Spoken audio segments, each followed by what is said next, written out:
right good, baby.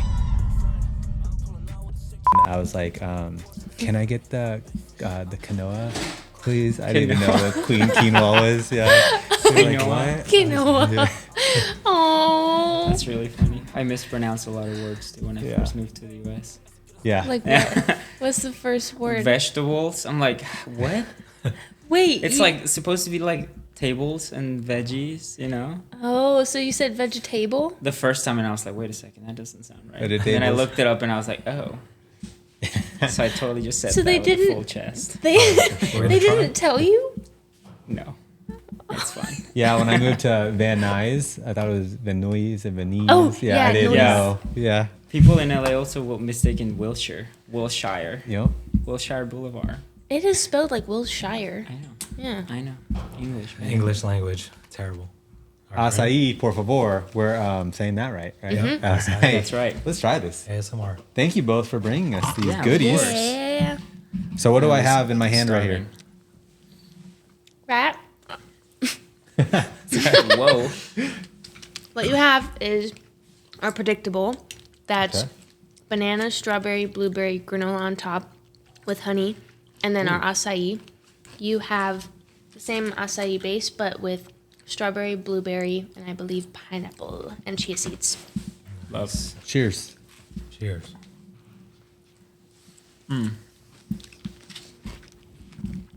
Hey, that's my spoon. Wow, that's good. That's real good. It's my favorite because it's not, I mean, it traveled here, but, so it's a bit softer, but my favorite part of it is that it's not, it doesn't get to you like this when we serve it to you. It's more like a sorbet. Okay. Whereas a lot of people, they think that an acai bowl is supposed to be like a smoothie bowl. I can't do that. I want it to be firm. I want it to actually feel like I'm having like a sorbet of sorts. And we don't blend any like milks or juices into it, so it's actually healthy for you too. Very That's cool. the biggest part, yeah. That it's not like, it's not watered down, it's not diluted. Because that's what most companies, like, they bring it here, and then, like, obviously to make more, you water it down. Yeah. And then you're losing the flavor, you're losing the nutrients. So basically, like, and they make it up with, like, apple juice and bananas and strawberries and all these other things. So this is like the real deal. Yeah. This is straight to the source. Where's Yeah. the acai from? Brazil. Brazil. Yeah. But You can technically, like, grow it anywhere, but it's like the conditions, the weather, the water, everything there. So when you guys started this, did you know that other acai places were watering things down and like you wanted to do it, I guess, Yeah. the right way? Yeah. He had yeah. experience with them, yeah. You can always see it, like, if you go to, I mean, I'm not gonna say any names. Yeah, don't say names. Don't say names. Don't say Love names. it. But it's like icy. It's icy. You Yeah. can always tell. It's icy. It's runny. It's like bright purple, and you can. That's a very telling sign. It's a Or red even flag. like you'll see like the blending machines. Sometimes they'll have the blending machines where you can see them like blending the acai and then they like squirt it into the bowl. They have to liquefy it somehow for it to be blended. So it's either milk or juice, or he told me sometimes it's just like frozen fruit in general that they blend into it for the sweetness. So you're getting unnecessary sugars that you don't necessarily need. And that's the thing. It's like, that's why acai has such bad rep. Because it's like, if you go online and it's like, are acai bowls healthy? They're like, find 1,000 articles. It's like, no, well, no. It's not. sugary. It's this. It's like, well, it's not that acai, obviously. Right. But, yeah, mainly because of that thing. They blend it with all other fruits, like bananas, strawberries, like I said. And something I always ask them, like, you wouldn't call it a banana bowl, right? You just call it an acai bowl, though it has the same amount of fruit as the other one. So why do you call it acai just because it's purple? You know? I'm so excited to go call these places out now. I just want to go look at all the blenders now. I and be was like, at, oh my gosh, I was Oh at my a God, dinner so last night and they were like, oh my gosh, you should try this one place. And they're like, it's so good. You can choose any base you want, apple juice, milk. And I was like, I'm not So going basically down. no. I'm not going down. Yeah. I just want my acai pure and organic. And I want to have the choice between peanut butter or almond butter. And I want my granola and my fruit. That's it. I just want it to be simple, to the point. But Also, this portion size. This is our large. This is like, Yeah. wow, this is great. This is like a meal. I'm gonna be hanging out for a while. Oh, yay. I'm gonna be eating the whole time. You guys can talk the whole episode. Okay. I'm chilling. Anyways, what up, everyone? Welcome to episode 42 of the Spread Good podcast. My name is Brodi Nicholas, back with Mr. Celebrate Life, celebrating his Açaí. Yep, delicious. And you didn't eat breakfast this morning, huh? Nope. That's my breakfast, lunch, and dinner. And then sitting to our left today, we have Camren Bicondova and Alejandro Soto. Hi. How you guys doing? Thank you for having us. Thank It's so you. fun. This is, Thank you guys. I just love how this always goes. We were basically having a podcast over there. We're like, we need to stop talking, bring it Yeah. over here. Yeah. Such good conversation already. We're so excited to get to know you guys better. Let's just start before the Açaí, before all of it, your backgrounds. So, Alejandro, you grew up in another country. Yeah, I grew up in Mexico. Very different than the U.S. culturally and economically. Everything is just completely different. Yeah. What part? Do you know Aguascalientes? A little bit. It's like 2 hours away from Guadalajara. That's where my family's from. Your family's from Guadalajara. Yeah. No What? way. Yeah. What? And then Walter, who will be here in about an hour, he's from Chihuahua. Oh my What? God. So, yeah. That's Good. so sick. Yeah. So you do know Aguascalientes? Okay, you're Yeah. probably like the second person that I've I know we're actually probably met in the cousins, city. but yeah. but no, that's yeah. How often do you go back? Not as often anymore because of the business, but we're trying to go back at least like once every 2 years. Something Okay. like that. Yeah. Nice. Yeah. And where did you grow up? Everywhere. But I was born in San Diego and then lived in Hawaii and then LA and then New York and then back to San Diego. So all the cool places. All the cool places. Wait, so Hawaii? Yeah. What part? On Oahu, lived in Kaneohe. Ooh. That's like one of our favorite places. Really? Yeah, literally, I Oh go my like 3 times a gosh. year. I Yeah. literally lived up the hill across from, in Temple Valley, I guess, but across from the cemetery off of Kaneohe Highway. Kamehameha Highway, sorry. And then, yeah, I would literally drive down the hill and I went to a Huimanu Elementary School. Wow. Wow. Yeah. How long did you live out there? I'd say like a solid 2 years. And then the last year or so, we were like back and forth between LA and Hawaii. So, yeah. Okay. But my dad's in the military, so he got stationed out there. And then that's what brought us from San Diego to there. Okay, cool. So you're born Yeah. in San Diego. Awesome. Yeah, I have a lot of Lady family Brand. out there. Yeah. 619. 619. I know. You got cousins everywhere, dude. King Brown. I got cousins in LA, San Diego, Mexico. Let's go. I actually got people in Hawaii. Oh Yeah, I my really God. do. Yeah. Oh my So- God. So fun. yeah, because I'm Mexipino. So Oh my God. yeah, really? 100% Okay. Filipino on my dad's side, 100% Mexican on my mom's side. So Big family. big family. Good Wow. food. Yeah. Yes. Good food, Muy I bien. know. Muy bien. Muy bien. That's where my mind do- went. I'm yeah, sorry. do you That's cook? where my mind. I do not. Okay. No. Okay. What about you, Cameron? Do you cook? I love cooking. Okay. He can cook. He just doesn't like to. It's just feel like- the time. Oh, the time. He feel says like- he'd Yeah. rather spend his time in a different, better way. Versus me, I'm like, give me 4 hours. I'm chilling 4 in the hours. kitchen. Like, What's up? it's 15 therapeutic. minutes. Your food is here. Eat. It's out. so funny though, because like my family is part Spanish, but I grew up in a more like around more Mexican culture. So even though my great grandma, she's since passed, but even though she's technically a Spaniard, I grew up like with her making enchiladas and fresh tortillas, and we would have family barbecues where we're making carne asada tacos, and so it's like people get really confused about like what upbringing I had or like what culture I grew up around, because I was just like, I don't know, Dude, but her food is so good. I like- do kill it in the kitchen. I'm I will not. say. I'm not just saying that. It's so good. That's what's up. See, the 4 hours is worth it. Yeah. See? Thank you. Yeah. Yes. I guess you're right. It's better than the 15-minute food. Period. I never asked. Do you cook? Yeah, Okay. all the time. Damn, you never cooked for me, bro. Well, I got Yeah. kids now. I cook for kids. What's your favorite thing to cook? That's a good question. Filipino food. Okay. Are you Filipino too? Yeah, I'm Filipino. Full Filipino. Sinigang, I don't know if you guys know Mm. that, but it's soup. Okay. It's like a sour soup. Delicious. And Very my good. daughters love it, so that's why. That's a I go-to. guess I'll I- cook for you. No, but I don't know if Shell cooked that night, but last time I was at your house, we had that. Oh yeah, she cooked. So yeah, Shell's good at cooking. Heck yeah. Yeah. It's a community thing. It's funny, when I first moved to LA, all my friends were Filipino. Mm-hmm. Like, Yeah, we're literally, everywhere. all of them. We're I'm not everywhere. even kidding. Like, literally, I'm like counting them, and all of them were Filipino, Mm-hmm. with the exception of like one, and he was from Burma. Like, where is that? What Right. is that? Right. Yeah. No, we're out there. Yeah, we're everywhere. But I don't know why we're everywhere. No, but speaking of cooking, I honestly relate to you a little bit more. I'm kind of just quick and go. We're just so busy on the Yeah. move all the time. But something's been on my mind lately as we're still young, but we're getting older. Right. As our parents are. And I was really fortunate. Both my parents cook 100% authentic Filipino food and Mexican Mexican food. food, yeah. And I mean, I know how to put together a burrito, but you know what I mean? I'm Yeah. not.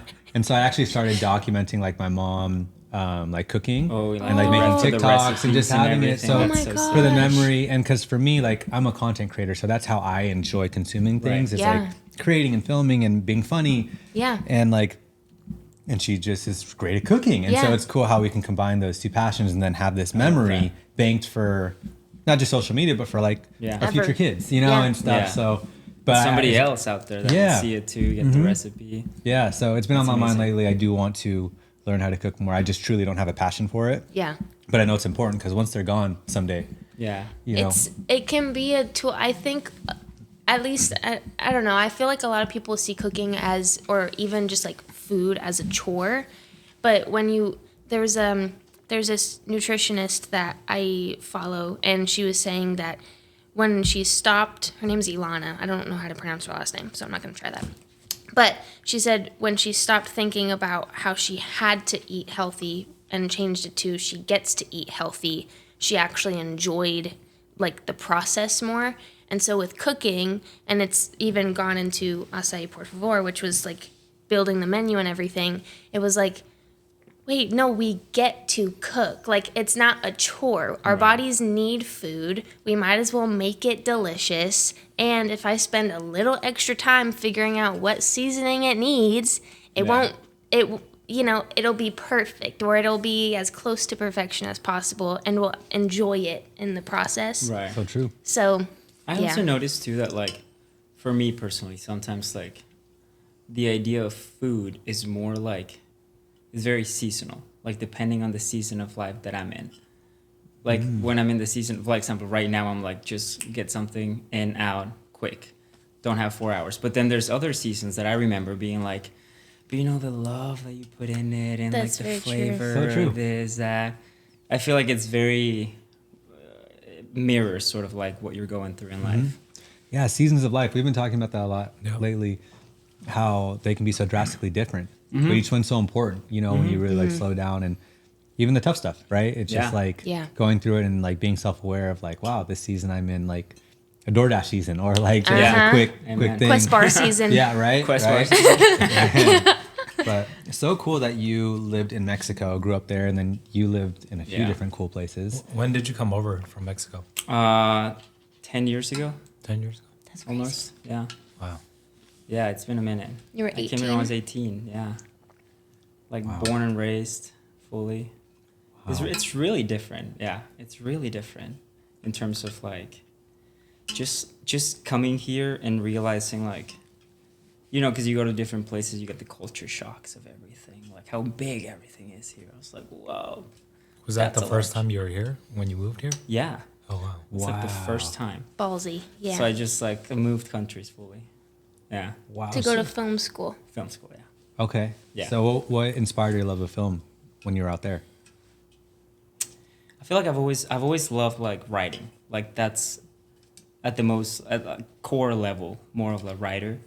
But stories in general, just stories, and like the idea of putting together something that can like definitely touch someone, not in like a, you know, motivational way, but like really core, like visual, in the way that music speaks to people. Like you're like, you don't know why this melody is just like, you know, that kind of thing. It's like something visual that can speak in a different way. And I realized too that like film has this, like, we all speak the language, but we don't even know. And that's what really drew me into the fact that I'm like going to a different country where, I mean, I spoke the language, but you know, it's different languages.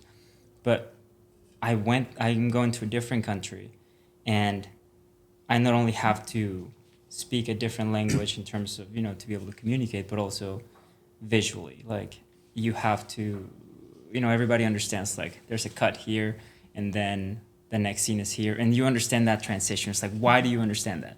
Why do you understand a reveal when there's no words? You know, and that's really what really kind of, like, captivated me about the visual aspect of everything. That's Yeah. huge, man. And Yeah. so were you creating out there? Like, No, I was more so acting. Okay. Funny. Yes. Yeah. How is Yeah. that scene out there? He means in Mexico. in Mexico. Yeah. Okay. In Mexico, yeah. I was more so doing theater. Okay. Like, So stage just stuff. like stage stuff, yeah. Very, like, expressive. Yeah. Yeah, whereas, like, film is more, like, subtle. Mm-hmm. That's the one thing that I would say, like, adding into the pile of the reasons why I liked it far more than theater or any other expression for that matter. It was so how subtle it was, because I'm not a very, like, loud person. Mm-hmm. I'm just Dude, it I really love spoke to me, yeah, in that sense. Very cool. Very cool. Yeah. And you have a background in the arts as well. Mm-hmm. So when did your love for film start?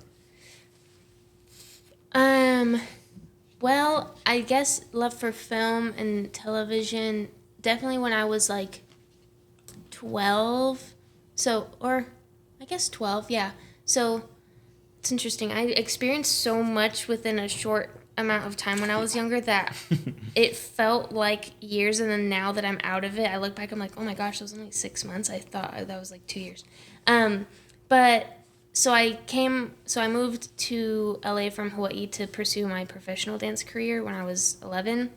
My mom and I flew out there, moved out here, and then eventually my dad got stationed in San Diego so he could be closer. And then I was working. I was one of the top working kids in the industry at the time.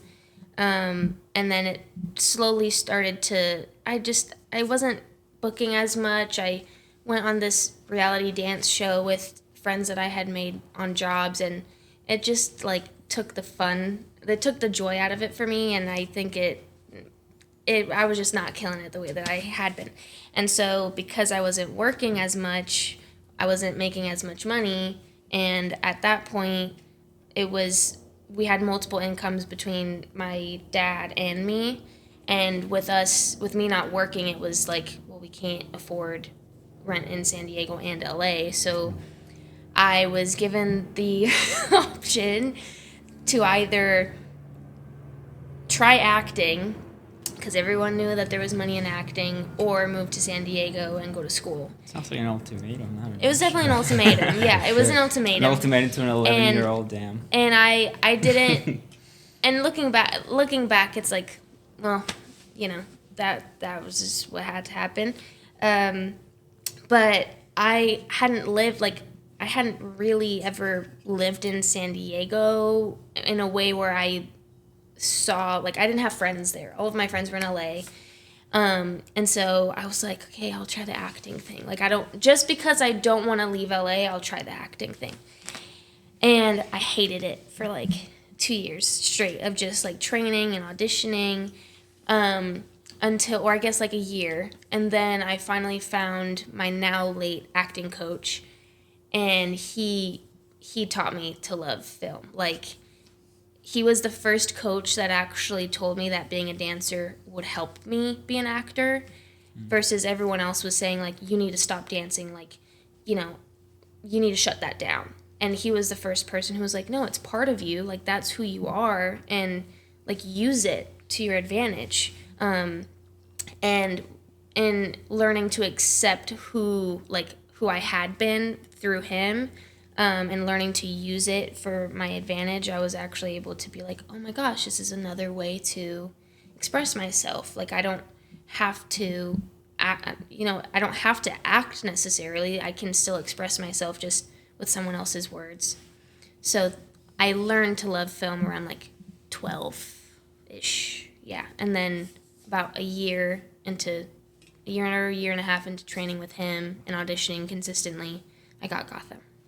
Wow. That is a lot of life. A lot of For a life. 13-year-old. 13? I literally feel 80 I sometimes. was like, what were you and doing I'm at like, 13? I'm like, I was like, Playing video games. yeah, no, same. I was I'm like Little League. Yeah. Yeah. Crazy. Played soccer, yeah. Just even the decisions, like you're talking about, like making money at like 11 and like, wow, like that, Yeah. those conversations are happening. Insane. That's like Yeah. really cool and exciting, but also there's a lot of pressure for most adults. Yeah. Yeah. alone. I look back at that and I'm like, damn, that's kind of messed up. Like, I'm like, but like it did like create a work ethic in me that I'm proud of. Cause like, and it was interesting cause it literally, I remember vividly like 3 months before I auditioned for Gotham, I was like, I was going to school and I was trained. I would literally I was doing my freshman year of high school, and I would go to school, and then immediately after school, I'd go to Millennium to train for like 3 hours. And so it was just like work, school, train, work, school, train.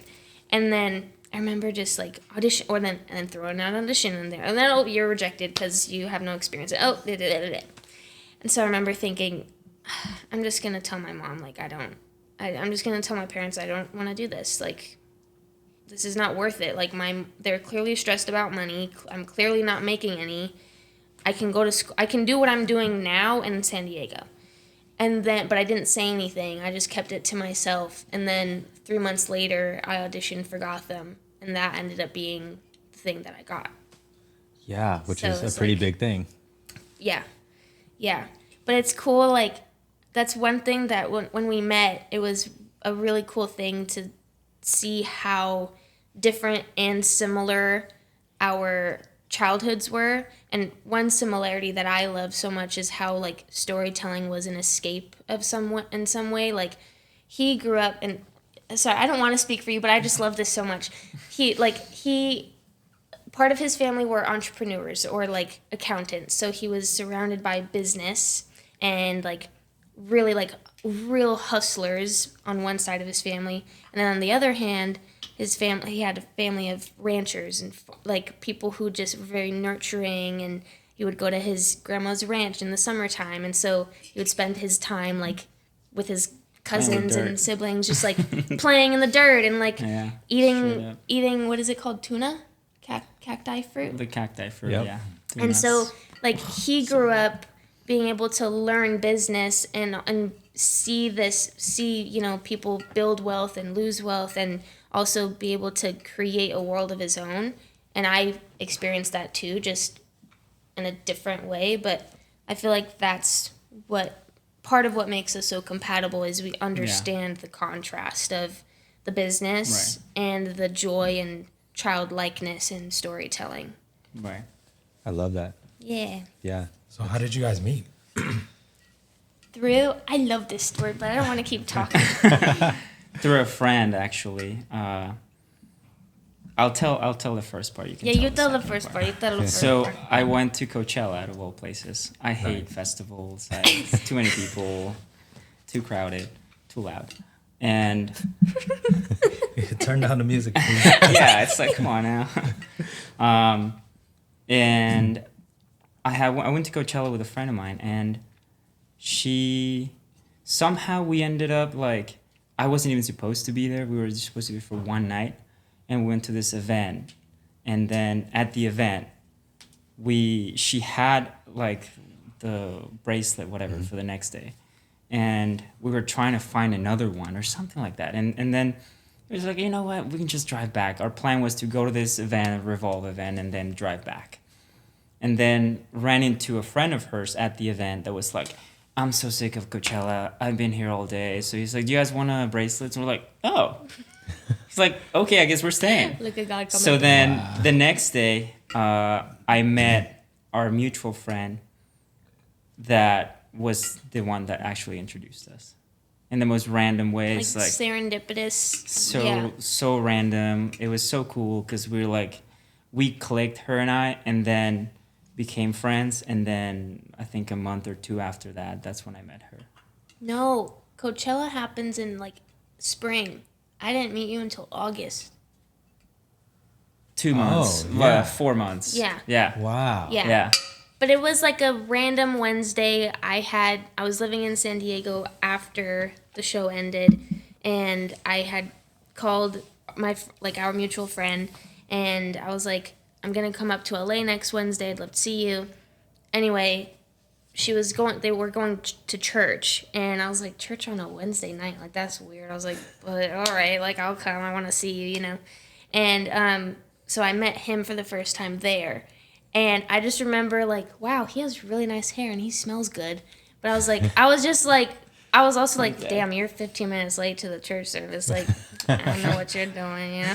And and then we all got dinner after. But then I had to drive back to San Diego. And then 2 weeks later, we were all invited to this birthday party. And we had to carpool, so I got his number that way. And then from that point on, we just built a friendship because I still lived in San Diego. And then I realized I had a crush on him, but I was like, I can't tell him. Like, this is like, he's so cool. I just want to have a friendship with him. And then eventually he caught on and he liked me too. So it worked out. That's awesome. Yeah. What a cool story, because you weren't even living in LA at the time. Mm-mm. So after the show wrapped, you moved to San Diego or Yeah. Okay, so. Yeah, I was peaced out. You're done. I was like, I don't need to be here anymore, so I'm going to go. I'm going to be with family.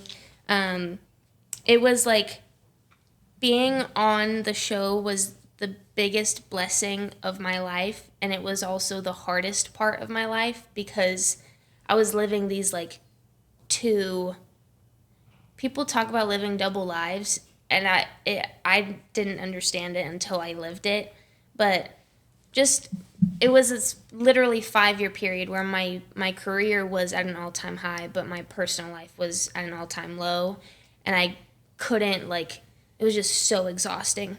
So finally, when the show ended, I was like, I'm going to stop acting. I was like, I just need a year. I need to just put my life on pause for a second, figure out what the heck I'm doing.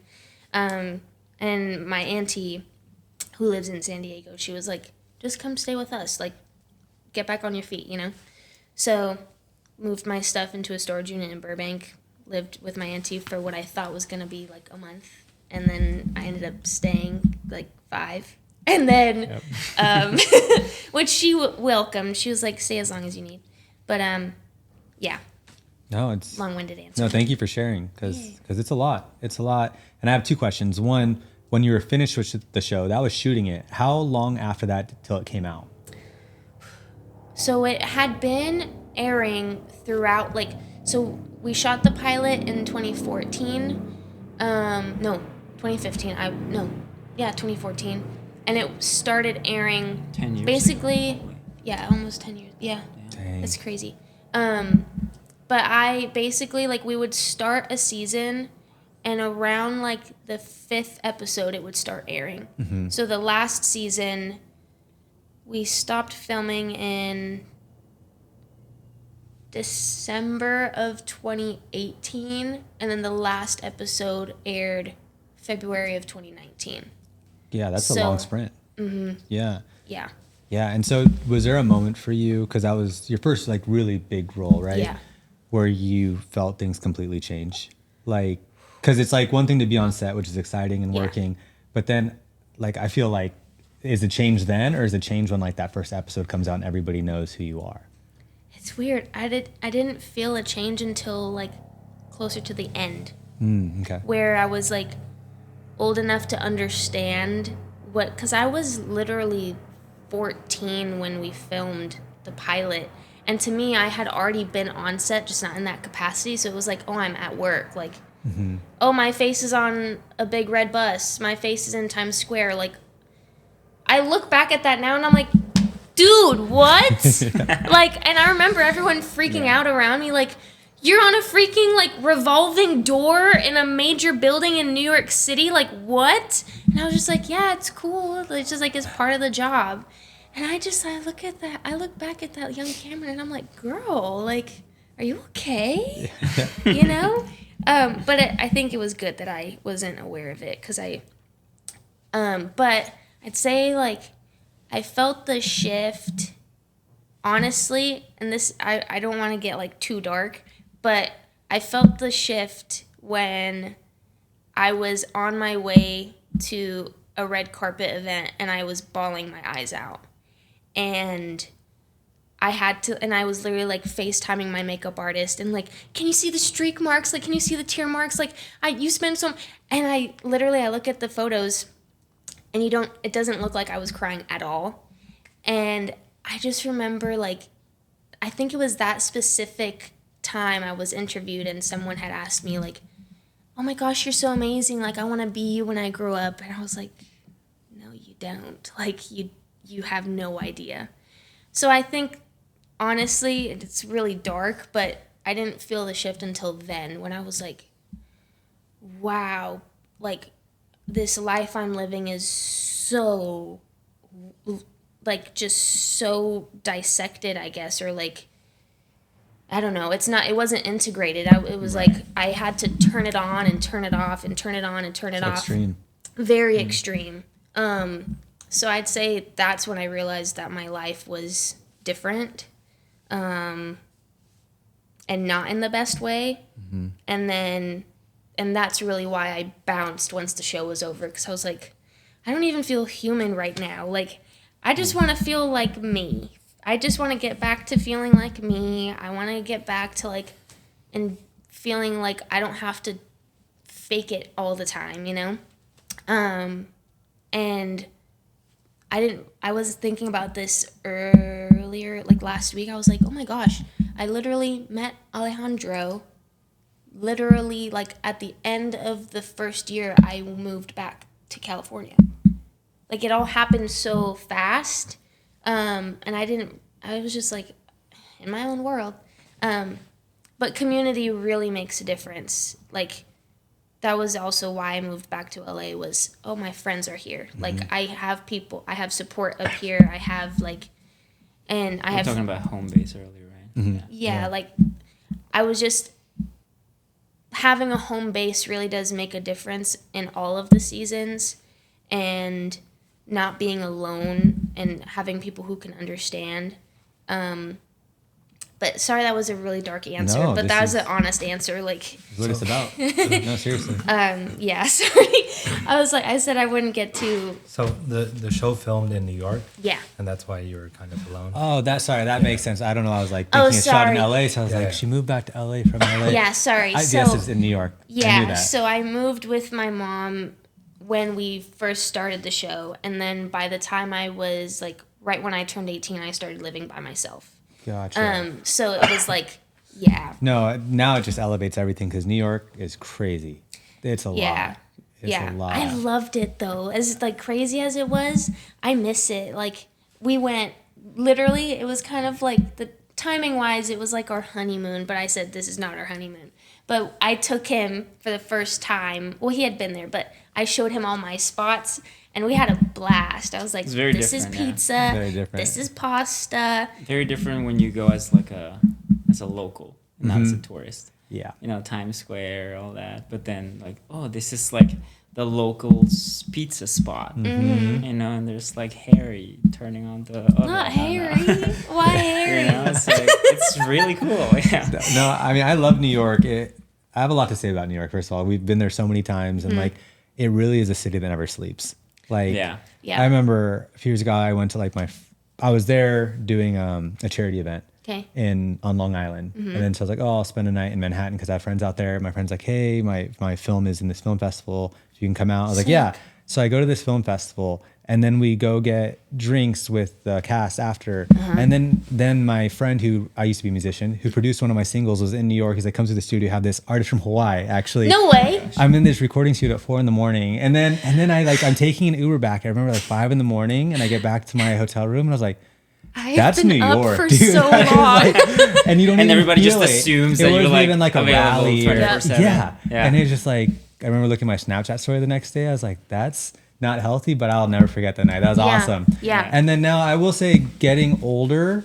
It's weird saying this, but like, we were in New York 6 months ago, maybe a little longer now. Yeah. And we had a great time, but like, man, you like really feel like everything's so expensive. No, like horrible idea. And I had done this in the past and I said I'd never do this again, renting a car. preface. You know, Oh, no. God. The only reason we did it is because I did this a few years ago. I remember, and I returned it the first day. I was like, negative Ghost Rider, not doing this. This time we were building a kid a basketball court in New Hampshire. Okay. And so we flew into Boston, didn't realize it was a Boston Marathon that week. So Boston just packed. And then we Completely. had a few cancer patients who were going to visit New York because we were so close. Right. But like, let's just fly over to New York. But it was like $600 to go 30 minutes. You know what I Yep. mean? So we're Yep. like, all right, we'll just rent a car. Again, I already knew I shouldn't have done Not this. the train? Yeah. No. We rent a car from Boston to New York, and the car is freaking expensive. Then there's this kid. We want to take him to like lunch. What does that cost out here? $40? In New York, I have to pay $85 to park the car for 40 minutes. The diner is like $120. Like everything is just added. I felt so violated. I was like, this is just not okay. So I'm on a hiatus from New York, but I do love New York. It is. Great you memories. have to know the like I know. Gosh. little because I remember when we first moved there, I was taking Ubers all the time, and then I was like, oh no, okay, taxis are cheaper. I'm gonna take taxis. Once I figured out the freaking Metro card and taking the subway, I was like, oh, I've been burning my money. Yep, literally. Lovely, yeah. Literally. So I was like, we're taking the subway. I don't care if we're staying like footlong With the rats. rabbit rats, like you've seen those? Yo, Yeah. we freaking saw those. massive. Financial districts got the big ones. I was Ugh. like, so it's just there chilling. Like, wow, the Yeah. audacity. But New York is cool. But yeah, never rent a car, please. No. I did that twice. Oh, that's There was a terrible. time there was 3 cars in the same lane, and you just have to You just believe have in the process. You just have to go.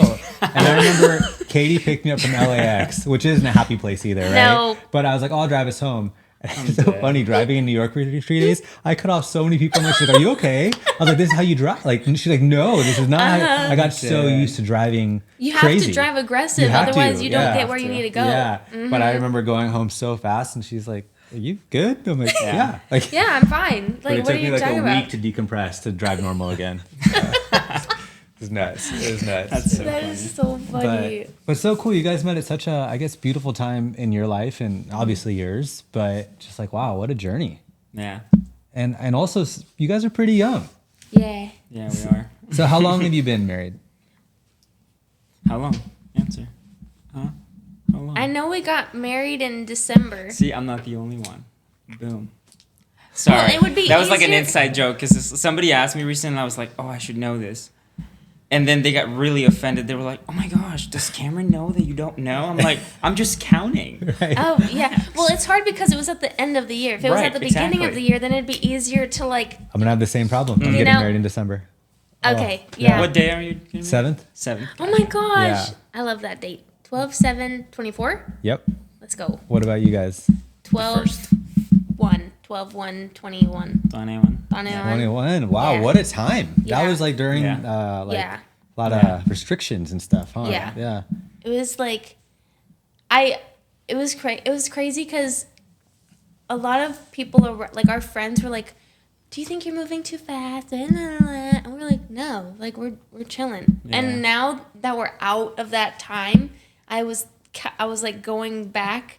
And I was like, oh, that was a pretty quick turnaround, but it didn't feel like a quick turnaround. Like Yeah. we knew and we knew, and we prayed, and we were like, you know, we knew that we were gonna marry. We knew that we wanted to marry each other 6 months into dating, but we were like, okay, but you know, we're not gonna get like married like this year, you know. So, and then, but It wasn't the same year. it wasn't. No, it was the next day. Oh, you're right. You're right. Yeah. But he's my best friend. That's what He it's really about. is my best friend. Like, he has seen me at my worst, and he still thinks that I'm pretty cool, and we have so much fun together. Like, I can be a little sensitive. Like, I tell him, I'm like, okay, you can't joke too far. Like, I still need a baby, you know?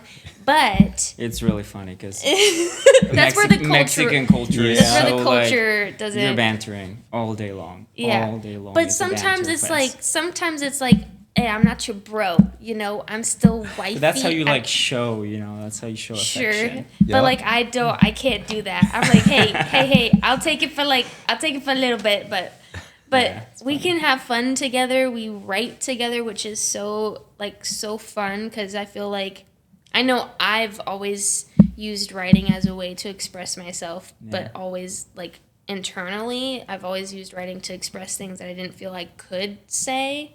I don't know. Is that your experience too with writing? Yeah.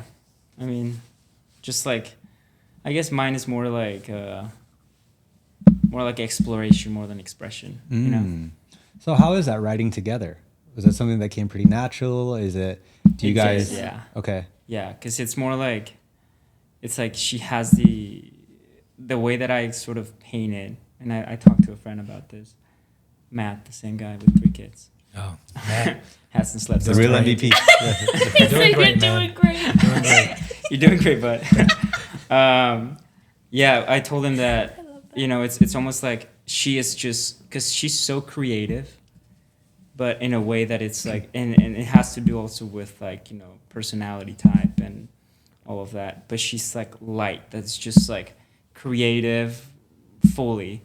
And I can be more like, okay, this is where we're going, like Laser. exploration, laser.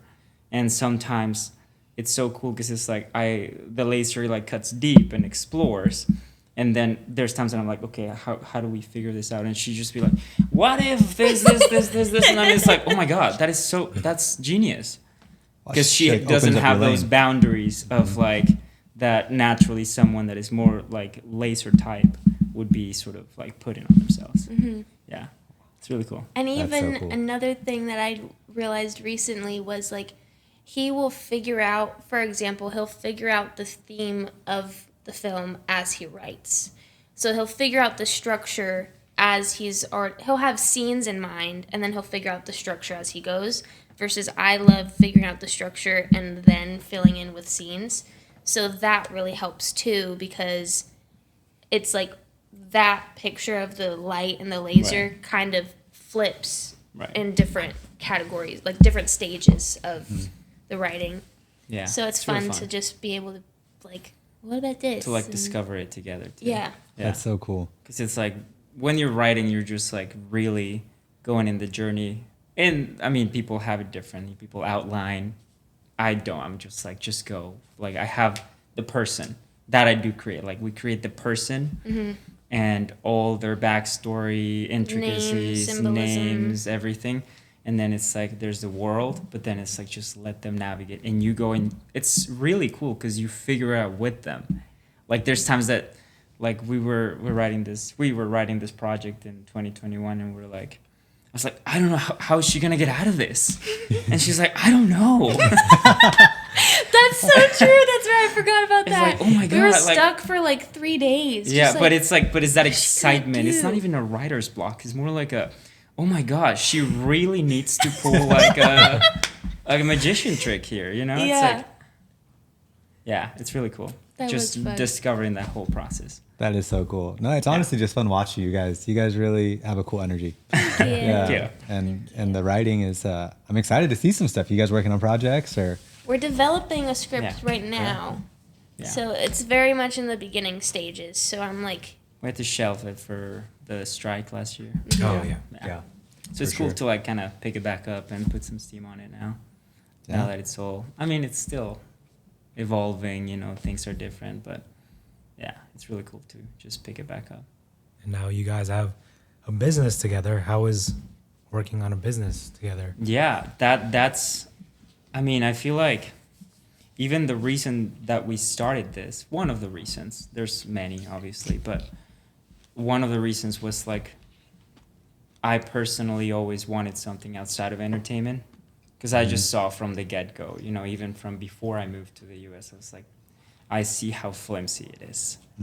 And then you kind of, you know, you lick your finger, like test the winds of culture. You're like, oh, I see where everything is going with social media, brand, all that. So like, and then I was at the time, I think that like, it's funny because I went to film school in Burbank and you would see Casamigos, George Clooney's everywhere. So it's like, at that time, it was like, oh, wow, it's a big deal. Wow, he has his own company. But then everything started headed in that direction where big people started just diving into businesses. So yeah, it was cool to just like, we wanted to have something outside of it that can while you play the hurry up and wait, Yeah. you Yeah. can still build something that can consistently go up. And obviously you go through rocky times, but it's consistently up. And it's yours, And it's ours, yeah. which is Yeah. Yeah. a big thing. Yeah. Yeah, that was a big deal too. So what inspired you to start Açaí? Well, I had experience with the product too. I had experience with the product with other company, and it was mainly just like, honestly, like part of the same idea of like wanting to start something outside of entertainment.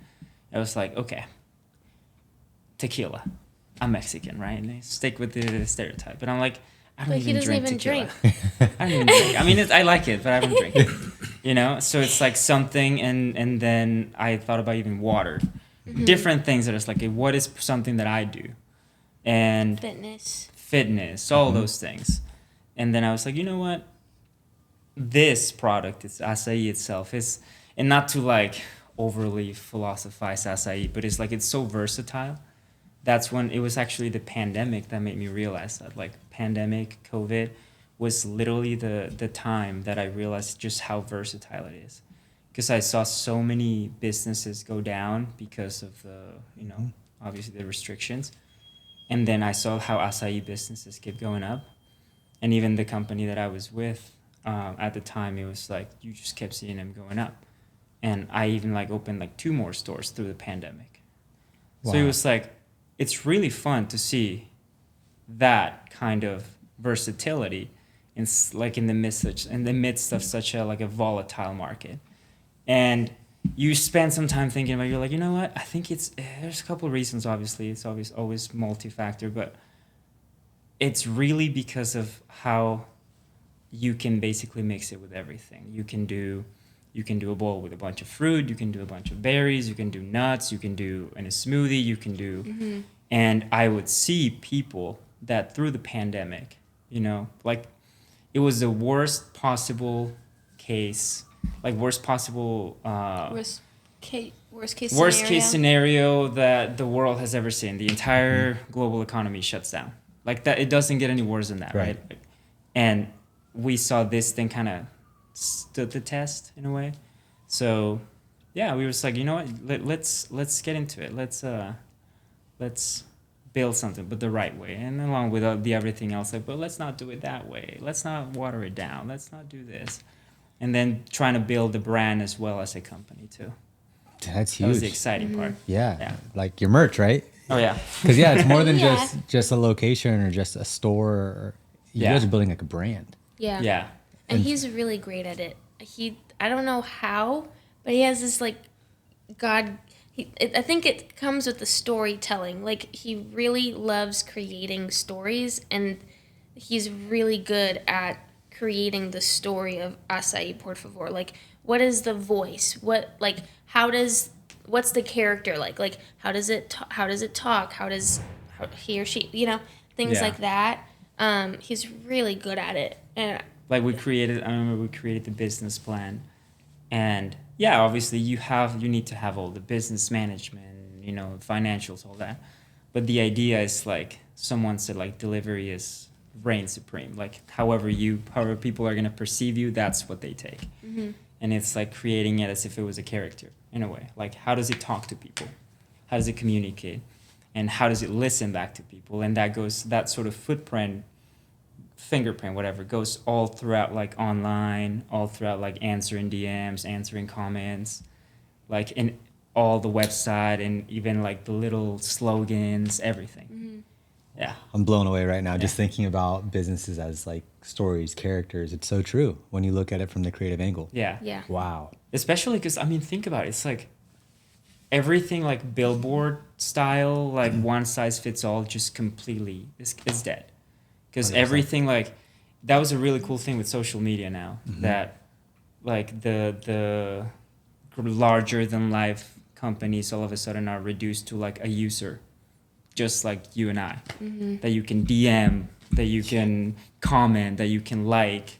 So it's like they become another person, this sort of online avatar. And just like, I think it just further pushes the same point. that it's like it's a person, it's someone that communicates and gives you Yeah. something and you give something back. That's it. And Yeah. wasn't there a study that said, you can correct me if I'm wrong, but I remember there was a study recently that said people today are more likely to shop in stores that have the same values as they do than they were like 20 years ago. Yeah. Oh, So yeah, totally. even that to me sounds like a very personable and like it's a personal Yeah. exchange, even though it's a transactional one. Right. Well, there's always the troll, it's always the cynical version of that, like, you know, but I mean, it comes with the territory because there are people that sort of abuse that. There's companies that abuse the, like, virtue signaling in a way. Mm-hmm. But the idea, the principle is great because it's like, yeah, align with a company, support businesses in the same way that I would support you guys. Like, it's the same thing. It's just a bunch of people.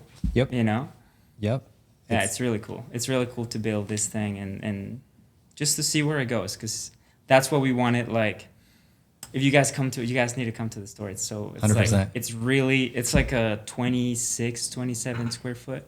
It's huge. It's pretty big, yeah. Yeah, and then we always, when we first started, it was like, why do you need this much space? Like, This is like a dispensary. Is this a bar? yeah, you don't need Why this. don't You you- always have people that they mean well, but they're like, you don't need this much. It's like, okay, you don't understand. But Shut up. listen, and it's Okay. like, listen, ma'am, sir, there are going to be people who are filling the space. It's big because it's going to be filled. So Yeah. it's like you may not see very many people in here right now, but it can be an event space. It can host That was parties. the It can idea, be yeah. like, and it was also like this really cool opportunity to build something together that was tangible. Like, a script is tangible, but it's not really tangible until like the film is done and you can like sit and watch it. This is like, you have set days where, we're going to Yeah. get the plaster done today. We're going to get the tile done today. We're going to get, today was opening day. And Yeah. it was like, I got to pick the colors and, he got to Sticker pick in your the house, the yeah. type of material on the counter. And it's like building something together that we can actually see progress with, like consistently and in front Yeah. of our eyes. It's And- very community oriented. I would say Yeah. that's the reason why it's so big because we want to mainly, I think, even as part of the plan in the business plan was the idea of partnerships. Mm-hmm. Partnerships with brands and hosting people and as an event space or direct partnerships too. Like, we're throwing this event with this brand, come through, and it's been turned into like birthday parties, art galleries, different things so far. So we're excited to see kind of like where that goes from there too. Just That's so different cool. events, yeah. Like, even this next month in March, we're partnering with this company called Barnuda. Have you heard of them? Uh-uh. So they're I still need to learn a lot more about them. But what I know so far is they make mocktails and they are building this community of basically really fun environments, but they're sober. And their slogan Yeah. is Drink to Remember.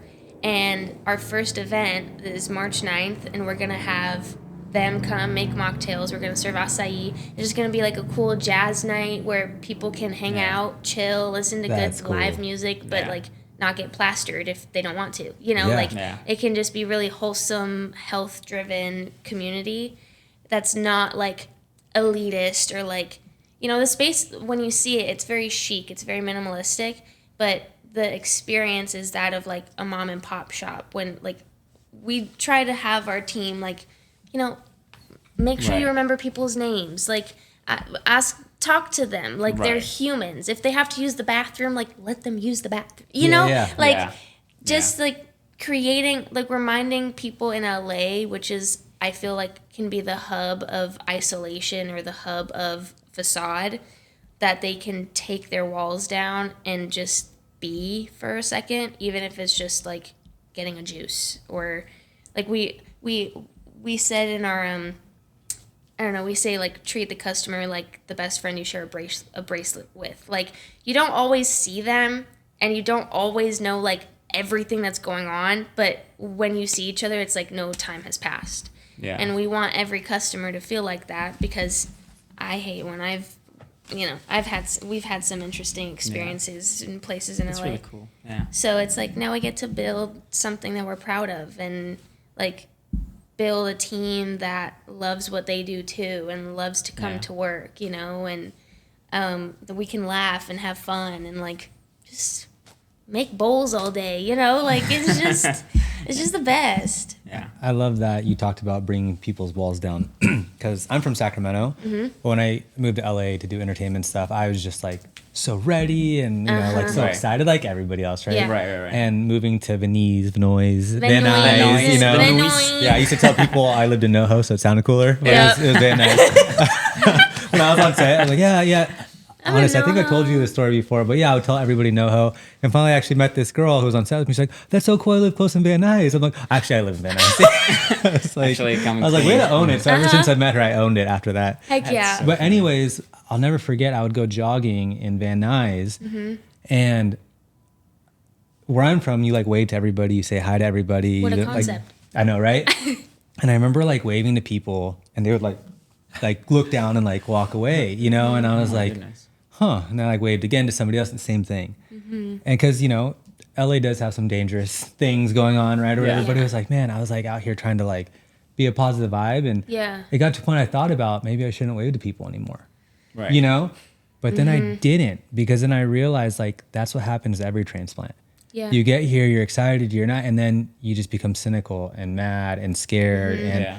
then I would go to sets, and you would see like the people from Hollywood were mostly pretty good people. Yeah. It's the people that It's like everyone else. that just got casted and think they're the shit now, and they Yeah. have to be Yeah. mean to the extras. You know what I mean? And it's Yeah. like, wow, this is Yeah. interesting. Like they it's just an think that interesting that's the concept. culture. Yeah. They think Yeah. that's what they're supposed to do. And I'm like, I Yeah. guarantee you that mean person was probably just trying to wave to people when they got here and got jaded. Yeah. Right. So Yeah. I just think that's so cool that you're creating a culture where you Yeah. can let your guard down and just Yeah. be you. Yeah. Because there's a lot of people that want to wave. You know what I mean? Yeah, And- totally. Honestly. Yeah. And So- it's like, yeah, exactly that. As far as even like I even tell our team, because it's the kind of job that attracts a lot of like 15, 16-year-olds, first timers, We do have a couple older people, older as in like early 20s. Yeah, I was like, wait. But the 15, 16-year-olds, I always tell them to them, like, look, everything that you want in life, like literally everything, is on the other side of people. Like literally anything. Think about anything that you want, and it will be on the other side of someone handing it to you. So the most important thing that you should learn is to talk to people. Because when you can talk to people, it's not for the sake of getting something from them. It's for the sake of like serving. Yep. That's the attitude. It's the attitude of service. Spread good. And like literally, honestly, and it's like every customer that walks in is an opportunity for you to like train. You have literally a training ground. Everyone that comes in, it doesn't mean that you have to be like, oh my God, Right. like mandatory compliment. No, that doesn't mean because people can read through that too. Totally. So It's So like true. it can be so as simple as like, dude, how you doing? I haven't seen you in a minute. Everything good? Something like that is just so. And at first, obviously, if you never practice, it'll feel awkward. Yeah. But then the more you do it, the more you see like, we have this girl that like she was first time, right? She was shaking at She was first. really nervous. She was really nervous, and we found out that she was like one of the best.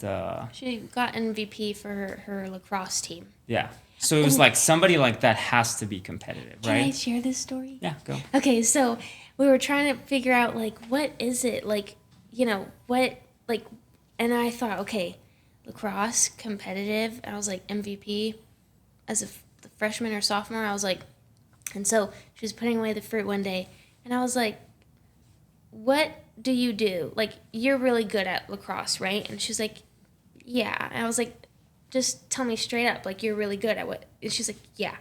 And I was like, and what makes you good? And I was like, and she didn't really know how to answer it. I was like, what do your coaches compliment you about all the time? Like, and she goes, well, the way that, like, I think ahead with strategies, and I'm really fast, and, she said all these things, and I was like, you can bring that here too, right? Like, if you think of us as your lacrosse team, and it doesn't have to be separate from you. Like, you can bring that here. Right. And it was like a switch. Like, it was like a light lit up for her. It was literally like, it was I've like never night and seen day. a switch, and I've been working with people like this before. I've never seen a switch so fast. I was like, oh, okay. Yeah. And all of a sudden it's like, And I think, and I don't know, it's like, I feel like, and I do it to myself too, where I feel like as people, we have a tendency, like when something new comes up that if we've never done it before, we feel like we can feel really lost because we've never done it before, but we Right. forget that every single version of us comes with us into that space. So it's Right. like, we can take our experiences as different as they are with us, and they help. Like, Yeah. it doesn't have to be completely different.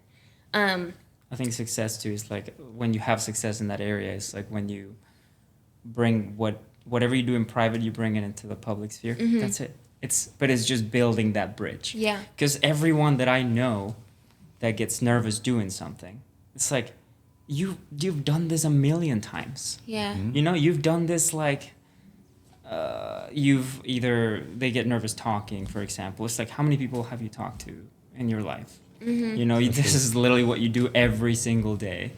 And even playing soccer, I learned growing up a lot. Growing up, I learned a lot playing soccer too, about like that, like bringing whatever is in training into the field, because there's that mental block all the time. You'll see the kid doing the tricks and the scoring the bangers on during the training, but then come in the game, they're so like frozen.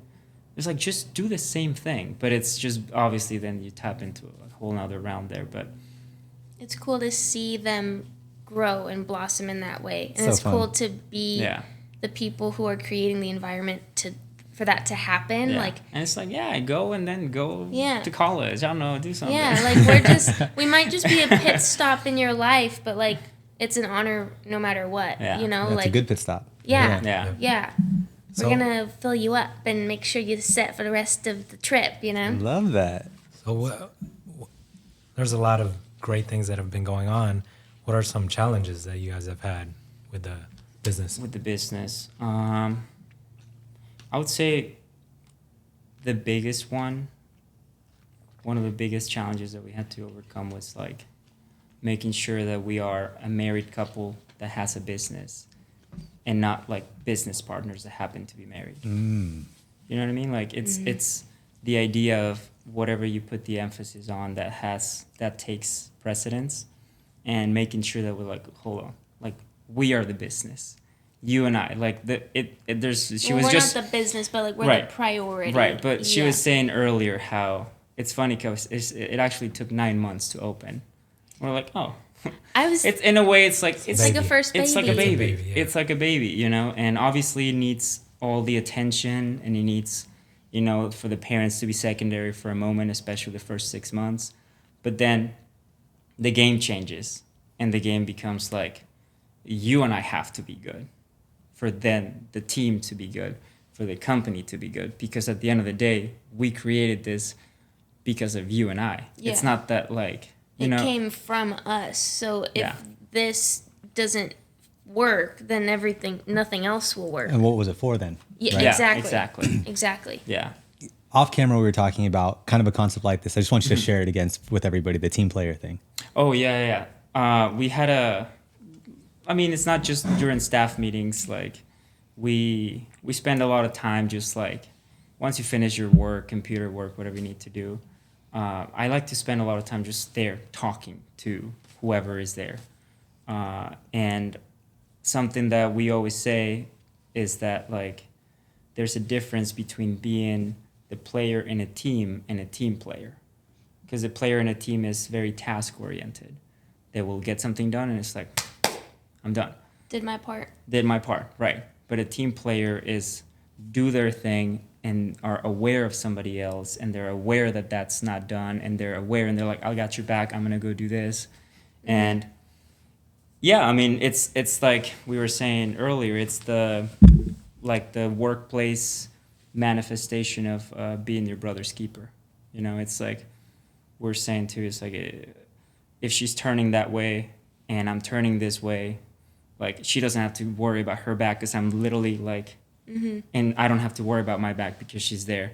So creating this, it's the same thing. It's just trickling down. Yeah. It's the same idea of like that cohesion, and then trickling down to a team, and then assigning people to, as we're promoting people and employing more and growing as a team, it's also like assigning like the roles, and it's like, now that's your responsibility. Like, for example, acting manager now has an assistant. I was like, obviously she is part of the company, but she's your responsibility. She's your assistant. You coach her. You know, and because I was like, the success, my dad always told me this. It's like, he always said like, the success of a leader will be depending on the people that he led. You know, so if I see you, I'm gonna blame the teacher. If I see you failing as a student, the teacher is to blame. The teacher, yeah. Obviously, there's a certain accountability, and we can dig into all the individuals, but it's really the teacher's fault. You know, it's that accountability of like taking ownership and leadership over whatever it is that you're doing, or whether it's one person or 100 people. Yeah. Man, those are just nuggets. Yeah. So good, man. Honestly, like a question I was gonna ask is, you know, building this business. It seems like your dad had a lot of insight on leadership and management. Is there anybody else in your guys' lives that you guys just have so much knowledge and wisdom so young for running businesses? Thank you. I would say for me, my uncle, I saw him, really cool story. When I was a kid, I moved with my grandma. And because things that happen, you know, at home and my mom and all that. And basically I lived with my grandma. I was raised by my grandma. My brother and I lived with her from like 8 age to 14, very, very early in life. And then two of my uncles got a divorce. So then they were like, why would I go live somewhere else if I can just live with my mom? So they went back to my grandma's house. So my grandma basically had 4 kids again, 2 grown-ups and 2 little ones. So they were my uncles, yes, but they were also like big brothers. And one of them was specifically like very entrepreneurial. Like he was really hurt about the whole divorce thing. And then I saw him building a company from literally like the ground, all the way up to like a multi-million-dollar company. Like in the garage of your grandma's like, house, right? He had literally, it was not even in the garage. It was like literally in the patio. You had piles and piles of boxes. You had to walk through the whole house because he was just boxes everywhere of like, but obviously he knew how to work all of that. So I always kind of saw him as like an inspiration in that sense. You know, I feel like a lot of people always show you how to do or how not to do, you know, and he was someone that showed me both, because once he reached a certain point, then I saw what not to do. And then the fall was pretty mighty. Yep. Yeah. No, I mean, I think self-awareness is so key, and it seems like you've been able to learn that through obviously family, but then also just the way you guys see things, and like, it's just so cool. Thank you. I love that, because I'm still thinking about the concept of like being married. Yeah. Because everything has a why, right? Yeah. And I've seen a lot of people too that start something and it tears them apart, and then what was the point? Yeah. You know, and it's just Yeah. I will say, like, our faith helps. I honestly, like, I don't know, saying our faith helps a lot is, I don't even know how to, like, it's not even that it helps. It really is, like, the glue, I'd say. Where it's, like... It's tested, for sure. It's tested, and Yeah. it's, like, going, like, when his comment of being a player in a team versus a team player, ultimately, like, we're a team, right? So, like, if I'm only focused on, well, even in the, like, simplest ways, like, well, I cooked dinner, so you have to clean. Or, like, well, I took the trash out yesterday, why can't you take the trash out? It's like, well, hold on a second, like, we're a team. Yeah. Like, sometimes, and he's been a really, like, one thing that he's taught me is like it's the unhealthy way to look at a marriage is 50-50. Like we're not always going to have 50-50. And 2 months into us being married, I got into a car accident and I automatically went down to like I barely even had 5% to give. So it's like it's going to wave, and it's what happens if your what happens if your captain gets injured? What, you're just going to be you're not going to have a captain? No, someone's going to step up and you support each other.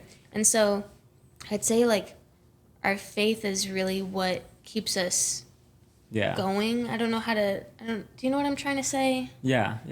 I mean, it's like one thing is saying, God will provide when you're, sipping on, I don't know, a margarita or something. Caviar and but it's like when you're actually like, wow, it's the first of the month tomorrow, and there's this, and that. What are we gonna do? There's actually like physically, actually like, I would say I should have been a lawyer because I'm just like the most cynically logical person that I know. So it's like when I'm talking about the faith, I'm like, I mean it. It's like there's like virtually nothing that I could do right now. And then you see that come and you're like, what? Mm-hmm. And I mean, and I feel like also in terms of the marriage too is understanding. Understanding, I think we learn by example, and understanding that example of perfect union. Because it's like, I feel like people don't get married anymore, they collab.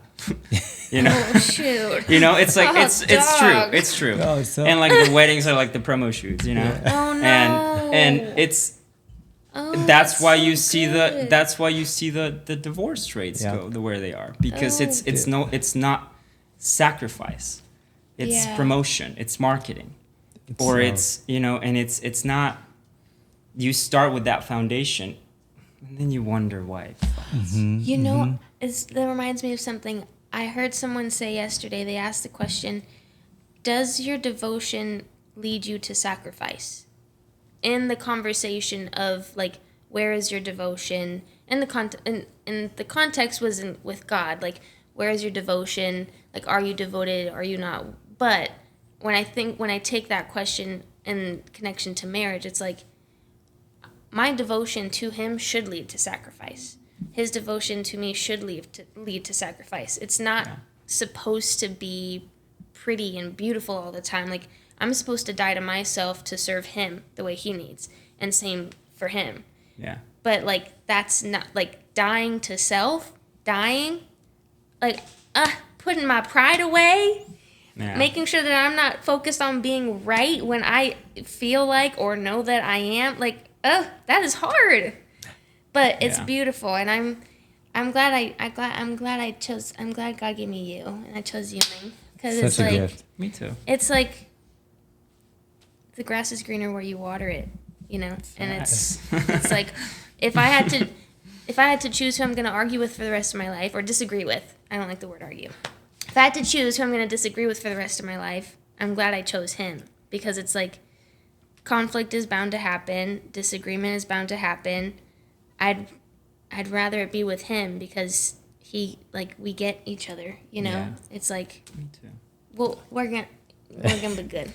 So good. We're gonna be good. I just gotta throw this out there. I mean, I've said it earlier. It's just so awesome watching you guys, and I've shared this with Nick. So I just want to share it with everybody. Like, watching you guys makes me so grateful for my fiance, because we just like live life. We were talking about this, like every day is Valentine's Day.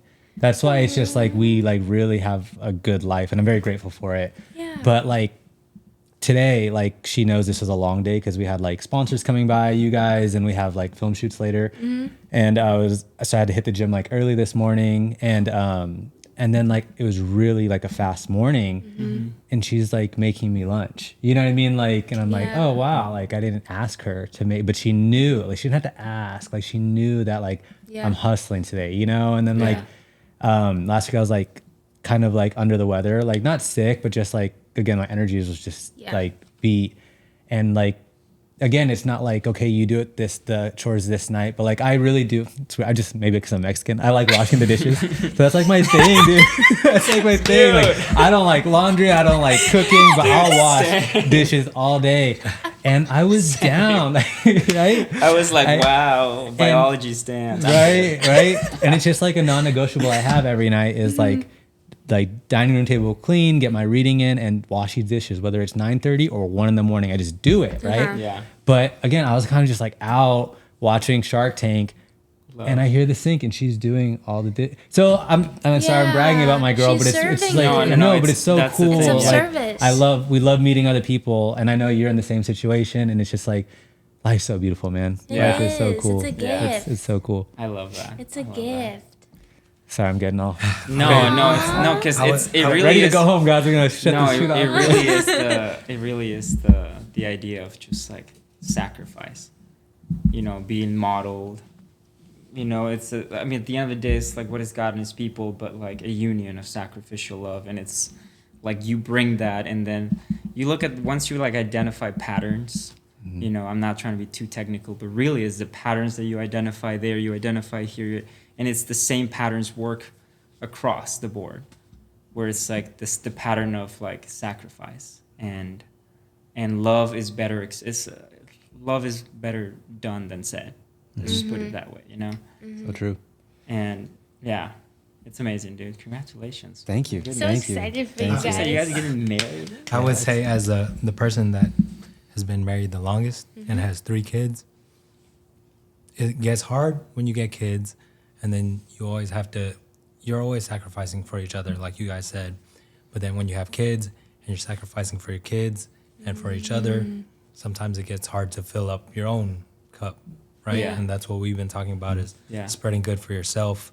And even with my wife, we're always talking to each other about what can she do for herself, what can I do for myself? Yeah. Because we're always trying to do things for each other and for our children. But that's just my little What's 2 for- cents. So important. But then it's like what is then filling your cup so that then you can pour it out. Yeah. What's something you do, or as of recently? Go to the gym. I stopped going to the gym for a long time because of the kids, obviously. But she knows, like, if I'm like you need I need 45 minutes to an hour. She's like, go ahead, I'll watch the kids. She does her massages or chiropractic. So I think for a while we weren't talking about what we need because we were raising the kids. But at least the past 6 months we've been talking more like, okay, I need to do this, you need to do that. Let's set aside the time. I love that. I love that it's healthy too. Like you both chose something that's really good for your bodies to recover and like actually give you energy too. Because it would be easy to be like, I mean, I know I'm like, I need an hour to watch my Grey's Anatomy. Like, so the fact that you're putting in work and going to the gym or like getting, I love that. And I love that you guys seem like you understand the seasons of life because the game changes at all times. It's always changing. It's always changing, so But you I can't think- play the rules the same way. Yeah. It's just a lot of learning. Yeah. We don't know it all, so we're just learning together and working on it together. But seeing you and Katie, like if you guys always work on it and are always aware of it, then you'll be fine. I love that. Thank you. I wasn't trying to be like a therapist or anything. No, this is- We'll take it. We'll take it. What's Great. what's a peace of mind that, or not a peace of mind, I guess peace of mind, but like, what's something that you would say in addition to that, to Brodi and like, for their stage that they're in right now and that approach to like, okay, the wedding's coming. Oh yeah, the wedding. Well, we had Or marriage is coming, but we had a big wedding. Ours was expensive. It was stressful. I would just say, enjoy the day for yourselves. Don't think about everyone else, because I know we did that. We want to make everyone else happy, but on your wedding and your marriage, it's all about you guys. Just both of you together. Once you have kids, then it's the family. But don't worry about your guests. Don't worry about anyone else but you guys. Thank you. That came at the most perfect time because Today you were dealing with literally like we ran into this. I don't want to call it like drama, but just this tough situation where like we picked the place. Yeah. And then, but we've been like waiting for these room rates, and then I hit up the hotel, and it's like, oh, it's not the hotel, it's this other person's thing. And I'm out here like in America. You know what I mean? I can't be there like in Mexico to do this, and it's like I try to be like a really patient person, but I also like. It's been 2.5 months, and we got to get like save the dates out, like let's move, huh? Yeah. But anyways, and I just felt this energy in the room with me and Katie because like I'm usually like making the moves, doing the things, and then she kind of like you guys, and then she was like the voice of reason and whatnot, and so I'm here like, and I even told her like, yeah, it's kind of disappointing, but I'm just gonna let it ride, but also I don't want too much time to go by because we have to figure it out. And if not, we have to bail on this place and like go back to Mexico next weekend and figure this out. Right. And I just, it was this moment though of clarity where I just looked at her, I stopped because we were both working from home yesterday. And I was like, hey, because the reason why this is so like hard on us is we're waiting on these room rates. So we don't know what we're making our guests pay yet, which is really uncomfortable because everybody knows it's a destination, everybody knows it costs money, but we don't want people to like have to like break the bank. Take their mortgage out to go to our wedding, you know? So like, get a loan out or something. and so it's like, that's what's giving me like internal stress because I am all about the guests, and same with Katie. We want people to have like the best time, but it just hit us, and I like stopped. She was like on her computer, and I was like, at the end of the day, like all I care about is marrying you. So we could get married at like a chapel in Solvang. Like I don't care. Do you know what I mean? Like we both want this Mexico thing to work out, and it probably will. So I'm not trying to put that bad energy out. But it made me realize like we're stressed because we're trying to take care of all of our family and our friends and flights. And it's like, don't even worry about it because we're getting married. You know, and it kind of just took the stress off. And as we're on this pod, I think the rates just came in. So let's freaking go. So it's like, you know, I was like, all right. So it's like, let's go. See, you just sometimes just like just trust in the process and just It's the paradox when you let go. Just all of a sudden it's like, oh, it's here. Yeah. So I mean, I did send an email last night, but it worked. Yeah. But man, just so much perspective from you guys. Like I can't thank you both enough for being here. Thank you. Of so course. cool. Thank you for having us. It's so fun. Of course. So before we leave, what's next for both of you? Individually, as a team, what do you guys going on? I guess just more of what's already.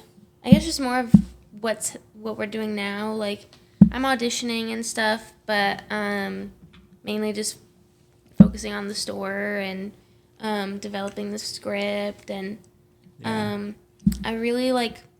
I want to.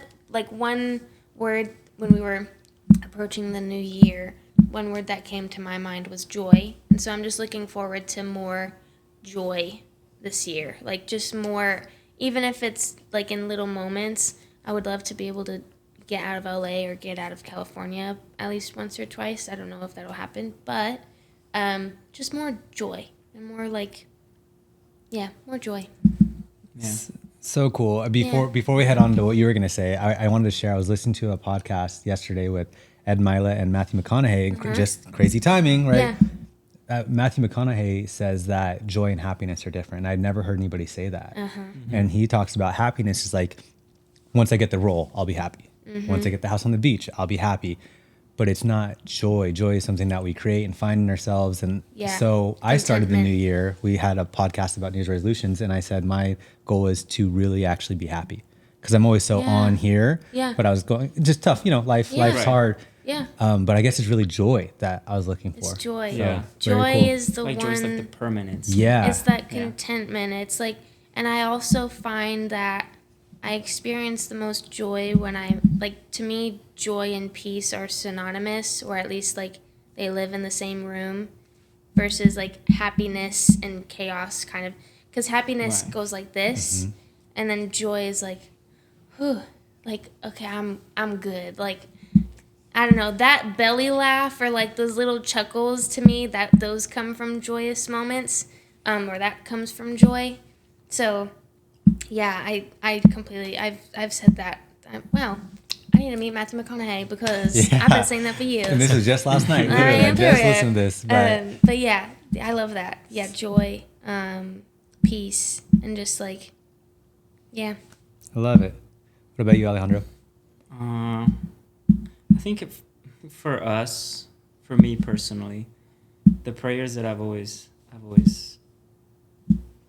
put out there have always been about like just more of what I'm doing, like more of the same, just in a bigger, better, faster, leaner, meaner, I don't know, like just bigger in general.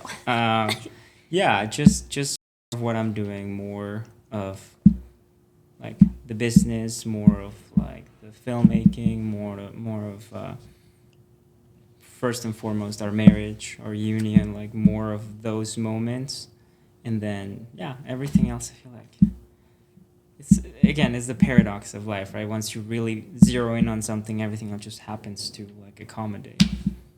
I love that. Yeah. So cool. What joy. Spreading good. Spreading good, feeling Yeah. good, Let's man. go. I love it. I love it.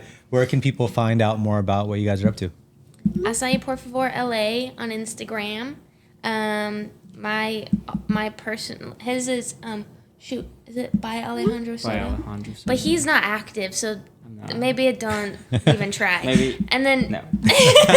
and then my Instagram, but I'm so inconsistent too, is Camren Y. You 'cause are consistent. Consistently inconsistent, but like people ask me like, Camren, why'd you do that? Why'd you do this? So that's why it's Camren. But yeah, thank you guys so much for having us. Thank you for It's having us. just so amazing to get out of LA and meet cool people and talk to you guys Yeah. and have such like just conversation that's of sustenance, like it Yes. just feels good for the soul. Yeah. And yeah, thank you so much for Feels having so good. us. No, thank you. It was so awesome. Shout out Grace Weather. We Hey, met at yes, her book signing. Grace. That's right. Check out her book, by the way. Yes. It's great. But no, thank you both for being here. It's a beautiful day. Yep. Beautiful Oh day to yeah, and I celebrate guess life. like come to the store if you're in LA. Oh yeah. Oh, my Yeah. gosh. So What a freak. we'll drop that info in the description. 8128 West 3rd Street Let's in go. Los Angeles. We will definitely be there, and we might be doing something over there someday soon. We'll see. Hopefully. But if you guys liked what you saw, please be sure to like, comment, subscribe, and Touch the bell. just touch it. One little tap. Just touch it. Yep. And then follow these guys, see what they're up to, and spread good, baby. It's a great day. Celebrate life. Yes, See you sir. guys. Thank you.